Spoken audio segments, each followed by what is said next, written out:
ইরানের সর্বোচ্চ নেতা আয়াতুল্লাহ আলী খামেনিকে লক্ষ্য করে হামলার পর সবচেয়ে বিধ্বংসী প্রতিশোধ অপারেশন শুরু করেছে ইসলামী বিপ্লবী গার্ড কর্পস আইআরজিসি। সর্বোচ্চ নেতা খামেনিকে লক্ষ্য করে আমেরিকা ও ইসরায়েলের হামলার পর তেহরান থেকে দেয়া একের পর এক হুঁশিয়ারি এখন রূপ নিয়েছে সরাসরি সামরিক অভিযানে। তাদের ঘোষণা, এটি শুধু জবাব নয়, চূড়ান্ত প্রতিশোধ। ইসরায়েলের হাইফা ও রামাত ডেভিড বিমান ঘাঁটি থেকে উপসাগরের মার্কিন ঘাঁটি পর্যন্ত ছড়িয়ে পড়েছে আইআরজিসি ঘোষিত ট্রু প্রমিস 4-এর তাণ্ডব। ক্ষেপণাস্ত্র, ড্রোন, ধারাবাহিক বিস্ফোরণে কেঁপে উঠছে তেল আবিব। একের পর এক আঘাতে উত্তপ্ত গোটা মধ্যপ্রাচ্য। সর্বোচ্চ নেতা খামেনি হত্যার প্রতিশোধ নিতে মরিয়া ইরানের ইসলামী বিপ্লবী গার্ড আইআরজিসি। আর সেই প্রতিশোধের আগুনে পুড়ছে বর্বর ইসরায়েল ও মধ্যপ্রাচ্য। ইসরায়েলের হাইফা নৌঘাঁটি, রামাত ডেভিড বিমান ঘাঁটি এবং সামরিক শিল্প স্থাপনাগুলোতে হামলার মধ্য দিয়ে শুরু হয় ট্রু প্রমিজের নতুন ধাপ। আইআরজিসির দাবি, উত্তর ইসরায়েলের কৌশলগত কেন্দ্র হাইফায় নৌঘাঁটি ও সামরিক উঠোনে নির্ভুল আঘাত হেনেছে তারা। একই সঙ্গে জিজরিল উপত্যকায় অবস্থিত রামাত ডেভিড বিমান ঘাঁটি, যা উত্তর ফ্রন্টে ইসরায়েলের অন্যতম প্রধান অপারেশনাল ঘাঁটি, সেটিকেও লক্ষ্যবস্তু করতে সক্ষম হয়েছে খামেনির যোদ্ধারা। রক্ষা পায়নি বেতশেমেশ ও আজদোদে সামরিক শিল্প স্থাপনাগুলো।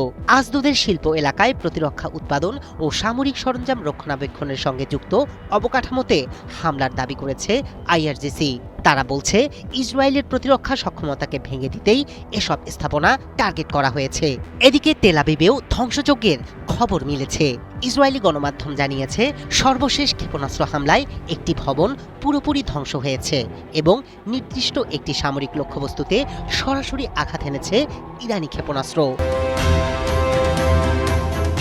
তবে হামলা শুধু ইসরায়েলে সীমাবদ্ধ নেই। ট্রু প্রমিস 4-এর তৃতীয়, চতুর্থ ও পঞ্চম ধাপে আইআরজিসি উপসাগরীয় অঞ্চলে মার্কিন ঘাঁটি ও সম্পদকে লক্ষ্যবস্তু করেছে। কুয়েতের আবদুল্লাহ আল মুবারক বিমান ঘাঁটিতে 4টি ব্যালিস্টিক ক্ষেপণাস্ত্র নিক্ষেপ এবং 12টি ড্রোন হামলার দাবি করেছে তারা। এতে ঘাঁটির গুরুত্বপূর্ণ অবকাঠামো ধ্বংস হয়েছে বলেও জানানো হয়েছে।